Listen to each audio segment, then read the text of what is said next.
BJP Congress ನಾಯಕರ ಮಧ್ಯೆ guarantee ಗುದ್ದಾಟ ಜೋರಾಗಿದೆ.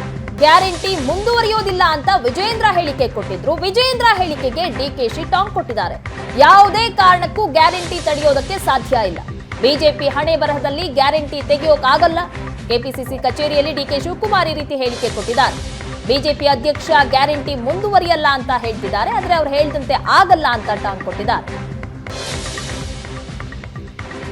ಬಹಳ ವಿಶೇಷವಾದಂತ ಹೇಳಿಕೆಯನ್ನು ನಾನು ಮಾಧ್ಯಮದಲ್ಲಿ ನೋಡಿದೆ. ಯಾರ ಹತ್ರ?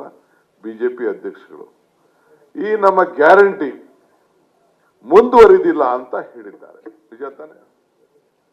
ಇವತ್ತು ಗ್ಯಾರಂಟಿ ಮುಂದುವರಿದಿಲ್ಲ ಅಂತ ಇವತ್ತು ಹೇಳಿದ್ದಾರೆ. ಅಂದ್ರೆ ಗ್ಯಾರಂಟಿ ಮುಂದುವರಿದಿಲ್ಲ ಅಂದ್ರೆ ನಮ್ಮ ಗ್ಯಾರಂಟಿನ ಕೇಂದ್ರ ಸರ್ಕಾರ, ನಮ್ಮ ಪಕ್ಷ ಬಂದ್ರೆ, NDA ಬಂದ್ರೆ ನಾವು ತೆಗೆದಾಕ್ತೀವಿ ಅಂತ ಹೇಳಿದ್ದಾರೆ.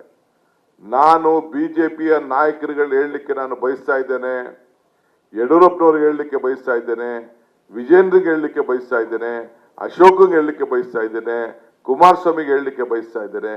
ನಿಮ್ಮ ಹಣೆ ಬರದಲ್ಲಿ ನಮ್ಮ ಗ್ಯಾರಂಟಿಯನ್ನ ಮುಟ್ಲಿಕ್ಕೆ ಈ ರಾಜ್ಯದ ಜನ ಬಿಡುವುದಿಲ್ಲ, ಕಾಂಗ್ರೆಸ್ ಪಾರ್ಟಿ ಅವಕಾಶ ಕೊಡುವುದಿಲ್ಲ. ನಾವು ಏನು ಸೀಟನ್ನ ಗೆದ್ದಿದ್ದೇವೆ, 20ಕ್ಕೂ ಹೆಚ್ಚು ಸೀಟನ್ನ ನಾವು ಗೆಲ್ತೇವೆ. ನಿಮ್ಗೆ ನಮ್ಮ ಜನ ತೋರಿಸ್ತಾ ಇರೋಂಥ ವಿಶ್ವಾಸ, ಪ್ರೀತಿ, ವಿಶ್ವಾಸ ಗಮನದಲ್ಲಿಟ್ಕೊಂಡು ನಿಮ್ಮ ಫ್ರಸ್ಟ್ರೇಷನ್ ಇಂದ ನನ್ನ ತಾಯಂದಿರ ಬಗ್ಗೆ ಮಾತಾಡ್ತಾ ಇದ್ರಿ. ತಾಯಂದಿರು ದಾರಿ ತಪ್ಪಿದ್ರು ಅಂತ ನೀವು ಮಾತಾಡ್ತಾ ಇದ್ರಿ. ಅದಕ್ಕೆ ಆ ತಾಯಂದಿರು ಉತ್ತರ ಕೊಡ್ತಾರೆ. ಇವತ್ತು 5 ಗ್ಯಾರಂಟಿ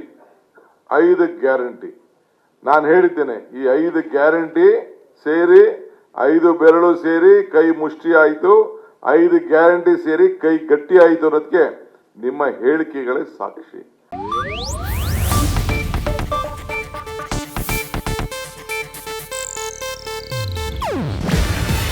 ಇದು ಏಷ್ಯಾನೆಟ್ ನ್ಯೂಸ್ ನೆಟ್ವರ್ಕ್ ಪ್ರಸ್ತುತಿ. ನೀವು ನೋಡ್ತಿದ್ದೀರಾ ಏಷ್ಯಾನೆಟ್ ಸುವರ್ಣ ನ್ಯೂಸ್.